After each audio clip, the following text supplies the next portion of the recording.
High guys, welcome back to my channel. আশা করছি তোমরা সবাই খুব ভালো আছো, আমিও খুব ভালো আছি। আজকে ছিল আমার মামার বাড়িতে সেকেন্ড দিন। আজকের ব্লগটা এখান থেকেই স্টার্ট করছি। সকালবেলা দেখো কত রকমের ফুলের গাছ আছে এখানে। তারপর রেডি হয়ে বেরিয়ে পড়েছিলাম মামার মেয়ের বাড়ি যাব বলে, মানে দিদির বাড়ি আর কি।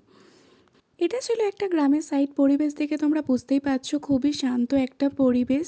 তারপর দেখো বড় পান্ডার উপর ছোট পান্ডা বসে গেছে আর আমাদেরকে রসনা দিয়ে দিচ্ছিল দিদি। আর তারপর দেখো আমি ভাবলাম কি বানানো যায়, তাই ভাবলাম একটু আম মাখা বানাই। অনেক দিন আম মাখা খাওয়া হয়নি, তাই জন্য আম মাখা আমি রেডি করছিলাম। তারপর চলে গেলাম দোকানে, কারণ ওখানে জলজিরাটা ছিল না। দোকান থেকে আমরা তিনজনে মিলে গিয়ে জলজিরার প্যাকেট কিনে নিলাম। তারপরে জলজিরা দিয়ে মাখিয়ে একটু টেস্ট করতে বললাম, কিন্তু আম মাখাটা কিন্তু সত্যিই খুব দারুণ হয়েছিল। তারপর আমাকে বলা হয়েছিল যে চিকেনটা কষানোর জন্য, তাই আমি এদিকে রান্নাঘরে চিকেন কষাতে চলে এসেছি। চিকেনটাকে কষিয়ে দিলাম। তারপর দুপুরবেলা সমস্ত খাবার দাবার সার্ভ করা হয়ে গেছে, আমরা সবাই খেয়ে নিয়ে বেরিয়ে পড়েছিলাম বিকাল বিকাল করে।